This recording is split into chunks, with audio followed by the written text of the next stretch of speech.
میں نے تقریر کی، پوڈ کاسٹ کیا تھا، تو میں نے کہنا تھا الہام میں اللہ تعالیٰ کی طرف سے مدد آتی ہے، تو میں نے غلطی سے کہہ دیا اللہ کے رسول کی طرف سے مدد آتی ہے۔ مجھ سے ایسا سبقت لسانی کی وجہ سے ہو گیا تھا۔ میرے بیٹے نے بولا ماشاءاللہ ابا، کسی نے پکڑا ہی نہیں ابھی تک ہمیں، 5 ملین لوگ تھے، کسی نے بھی نہیں پکڑا، حالانکہ الہام تو اللہ کی طرف سے آتا ہے نا۔ میں اللہ کی مدد کی بجائے اللہ کے رسول کی مدد کہہ بیٹھا تو پاکستان میں سوشل میڈیا پر شور مچ گیا۔ پاکستان میں یہ بات عام ہے نا، کسی کو پکڑنا۔ اگر کوئی ایسی غلطی جان بوجھ کر نکالتا ہے تو غلط کرتا ہے۔ میرے اور لیکچر بھی تو ہیں نا۔ میں نے اگر 10 بار کہا کہ اللہ کی مدد، تو ایک بار سبقت لسانی کی وجہ سے میرے منہ سے نکل گیا کہ اللہ کے رسول کی طرف سے مدد، تو قیامت آ گئی۔ کوئی بھی بڑا عالم ایسی بات نہیں اچھالے گا، کبھی ایسا نہیں کرے گا۔ یہ چھوٹے لوگ ایسے کرتے ہیں کہ میں نے ذاکر نائک کی غلطی نکال لی، ذاکر نائک کو میں نے پکڑ لیا۔ بھائی میں نے کب دعویٰ کیا ہے کہ میں 100% صحیح ہوں؟ غلطی کوئی بھی نکالے۔ جہاں تک اختلاف کا سوال ہے، میرا اصول کیا ہے؟ ذاکر صاحب کہتے ہیں جب اختلاف ہوتا ہے، مزے کی بات ہے، جب میں انگریزی میں تقریر کیا کرتا تھا نا، تو الحمدللہ 100% سب فرقے والے میرے ساتھ تھے، سب کے سب، شیعہ ہو، بریلوی ہو، سب فرقے ساتھ تھے۔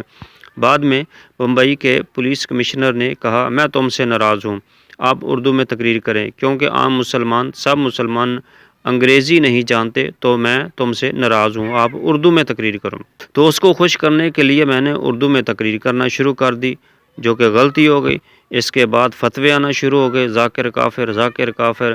کیا اردو میں بات کرنے سے کافر ہو جاتا ہے کوئی؟ وہی بات جب انگریزی میں بتاتا تو لوگ اشش کرتے، بھائی اگر تقریر سننی ہے تو ڈاکٹر ذاکر نائک کو سنو، مجھے تو انگلش نہیں آتی، آپ اس کی تقریر سنو، ذاکر نائک کو سنو۔ تو جب میں اردو میں تقریر کرنے لگا تو اردو تقریر میں زیادہ پبلک آتی ہے، انگریزی میں کم آتی ہے۔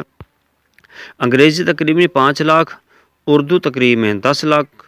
ذاکر کافر، حالانکہ میں نے کبھی کسی کا جواب نہیں دیا۔ میرا کیا اصول ہے؟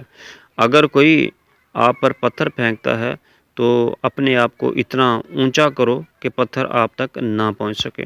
دوسری بات، اگر کوئی آپ پر اینٹ پھینکتا ہے تو اپنا گھر بناؤ۔ میرا کانفیڈنس بڑا ہے، ہر ایک کا اپنا کانفیڈنس ہوتا ہے۔ مجھے کوئی بولے آپ کون ہیں، آپ کا فرقہ کون ہو، تو میں کہتا ہوں میں مسلمان ہوں، تو حیران ہو جاتے ہیں ذاکر بھائی آپ تو ہمارے ہیں۔ میں تو ڈنکے کی چوٹ پر بولتا ہوں کہ میں مسلم ہوں، لیکن اگر کوئی بولے کہ میں دیوبندی ہوں تو اچھی بات ہے، دیوبند سے فارغ ہے۔ اگر کوئی مدنی بولتا ہے تو یہ بھی جائز ہے، اس میں کوئی تفرق نہیں کہ آپ مدینہ سے فارغ ہیں تو مدنی بولتے ہیں، دیوبند سے فارغ ہیں تو دیوبندی بولتا ہے۔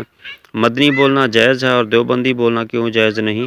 لیکن ہم مسلمان ہیں۔ قال اننی من المسلمین، آیت تعالوا الی کلمۃ سے شروع اور قال اننی من المسلمین پر ختم ہوتی ہے۔ قرآن میں کہیں نہیں لکھا دیوبندی کہلاؤ، تبلیغی جماعت کہلاؤ۔ ویورز اس ویڈیو کے حوالے سے کومنٹ باکس میں اپنی رائے کا اظہار ضرور دیں، شکریہ۔